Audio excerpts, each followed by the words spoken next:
Let's take a scenario. Let's say we have router R1 which has an internal network, and this network hosts a couple of servers that our company is hosting, some services it is providing, and this router R1 is also providing us an internet access. Let's say attacker which is sitting somewhere on the internet finds out about our servers and also find out some vulnerabilities on the servers that we are hosting, and somehow he gains access to one of the servers. Now once the attacker, which is this guy, gains access to the servers, what do you think he will do? Attacker with a natural tendency will try to find out some other hosts on the network that are accessible through this host, making it as the source, as the base, and then trying to gain access to some other hosts on the network and probably something on the other network. So if there's a direct access between host A and host B, or server A and server B in our case, then attacker is at the advantage, so that because he can easily access server B from server A and get the most damages done in this kind of scenario, which is majorly the case with the attackers. They want to get major damages done to any valuable assets of a company. So how can we try to safeguard our assets and try to minimize the damages that are being done by attackers, try to limit whatever he can do on our network?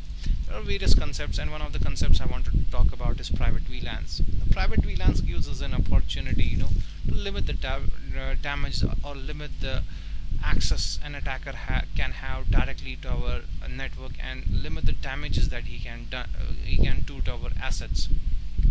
What private VLANs allows us to do is, segregate ports based on some definitions. Private VLANs provides us with the concept of isolated VLANs, with the concept of community and with the concept of promiscuous ports. Now ports that are in the isolated VLANs, forgive my handwriting, the ports that are in isolated VLANs, they are completely limited. They cannot directly talk to each other, and by direct communication I mean through layer 2 addresses, which is a MAC address, which is a hard coded address on the NIC Ethernet card of any host. So a layer 2 direct access is a layer 2 access. If they are on the same network, let's say 192.168, they can directly talk to each other through the layer 2 MAC addresses. They don't have to go through any layer 3 devices, which is a router or a firewall. So they can directly talk to each other through the layer 2 addresses, and there is a seamless connectivity between them, unless and until there is no layer 2 filtering going on. I am taking the scenario as a very basic default scenario that the network is running and they can access to each other. So in an isolated subgroup of private VLANs, the ports that are in isolated VLAN, they cannot talk to each other directly. So there is complete blockade of access between host A and host B.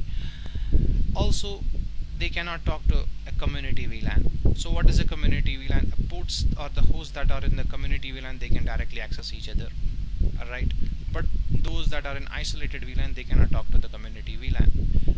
Also keep in mind that community and community can also talk to each other. That means there is good connectivity between community and community, and within the community as well. The most restricted part in this one is so far the isolated case, which cannot talk to each other or to the isolated. But in our scenario which we have drawn here, we have a router and we have a couple of servers.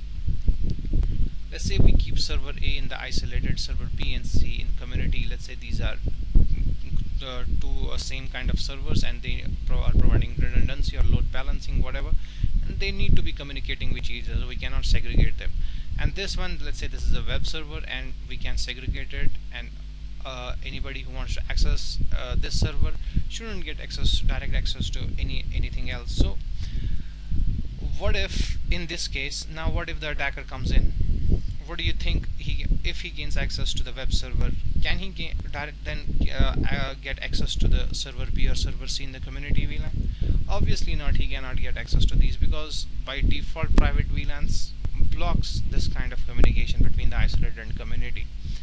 Alright, now another scenario is, what if one of the servers in the community VLANs gets compromised? Now here there's a trade-off. We cannot block the communication between these two servers because they need to communicate with each other. They are providing redundancy and all that, load balancing, so communication cannot be broken between them. But what we can do is, let's say, let's further you know elongate our network. Let's say we have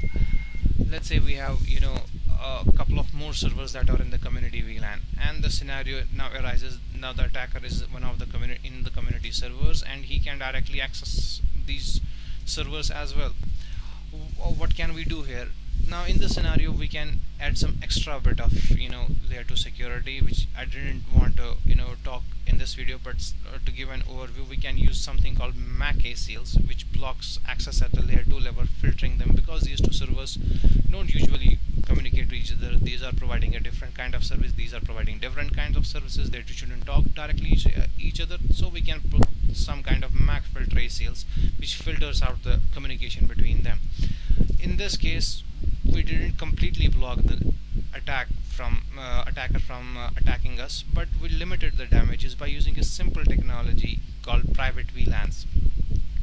So in this video I just want to emphasize that even if we don't have enough money for buying those expensive firewalls and IPS IDS devices, we can still provide some sort of security and safeguard our assets as far as possible, you know to keep our businesses safe by utilizing existing technologies, and like private VLANs that run on switches that almost all companies these days employ to get a network up and running.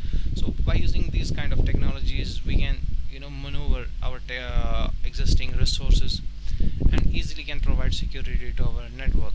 This isn't an exhaustive video. I just wanted to give an overview of how a simple concept like private VLANs can be utilized in today's environment, where attackers are gaining access to one host and then sabotaging the whole network, which he can directly access or then gain access to something else. So in this kind of scenario, when we are analyzing our network and identifying valuable assets, we can put in place these kind of features wherein we can put something in the isolated form, something in the community form, and limit the damages. Really play the cards, what needs to be isolated, what needs to be in community, and limit the damages and whatever the attacker can do.